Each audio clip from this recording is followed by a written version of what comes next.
Rotation. Rotation का मतलब होता है कि अर्थ का अपनी एक्सिस पे घूमना। हमने बोला है कि एक्सिस एक ऐसी इमेजिनरी लाइन है जो हमें दिखती नहीं है, लेकिन हम मानते हैं कि ये हमारे अर्थ से सेंटर से गुजरते हुए दूसरे पोल तक पहुंचती है। तो हमारी जो इमेजिनरी एक्सिस होती है, इमेजिनरी एक्सिस, ये नॉर्थ पोल से लेकर साउथ पोल तक होती है। हमने बोला है कि जो हमारी अर्थ है वो झुकी हुई है। झुकी हुई कैसे? हमारी अर्थ जो होती है वो ऐसी होनी चाहिए थी, ऐसी। देखो, अगर सीधी होती तो ऐसी होती। हमें दिख रहा है कि जो ये इमेजिनरी एक्सिस है ये थोड़ी सी झुकी हुई है। और झुकी हुई कितनी है? ये तकरीबन 23.5 डिग्री। इसके बीच में एंगल, अगर ये सीधी होती तो इस तरह से दिखती है आपको, ऐसे।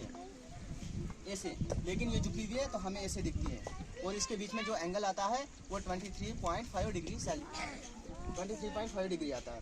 हमने बोला कि हमारी जो अर्थ होती है वो इस एक्सिस पे रोटेट करती है। मतलब ये वाला हिस्सा यहाँ जाएगा, फिर ये वाला पीछे ऐसे रोटेट करेगी। और रोटेट करेगी कौन सी डायरेक्शन में करेगी?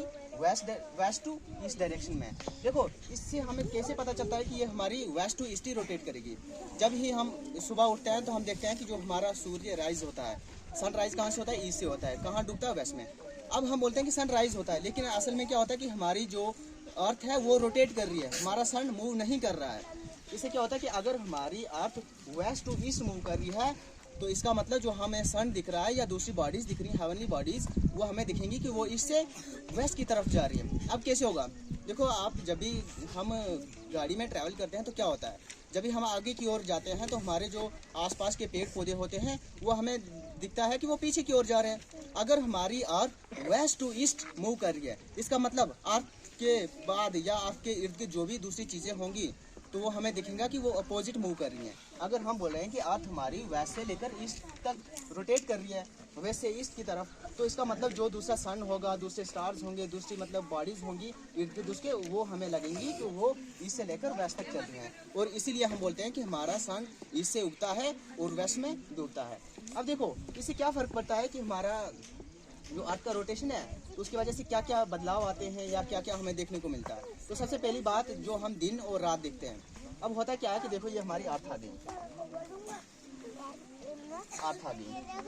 तो ये सन आ गया। सूरज की रोशनी क्या होगी कि सीधी आएगी, इसको ऐसे आएगी सन की लाइट। अब होगा क्या कि जो हमारे अर्थ का एक डायरेक्शन वाला हिस्सा है, मतलब यहाँ से इस तरफ, तो यहाँ रोशनी होगी, तो इस तरफ रोशनी नहीं होगी, इसका मतलब दूसरी ओर अंधेरा होगा। तो हम बोलते हैं कि जहाँ जिस कोने पर या जिस हिस्से पर हमारे अर्थ की ये सन की रोशनी पड़ रही है तो वहाँ दिन होगा, और जहाँ नहीं पड़ रही है तो वहाँ रात होगी।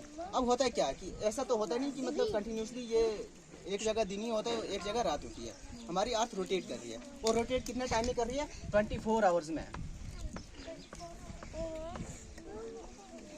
24 आवर्स में हमारी जो अर्थ है वो एक रोटेशन पूरा करती है। तो इसीलिए हम बोलते हैं कि हमारा जो दिन और रात होता है उसमें बराबर 24 आवर्स होते हैं। हाँ।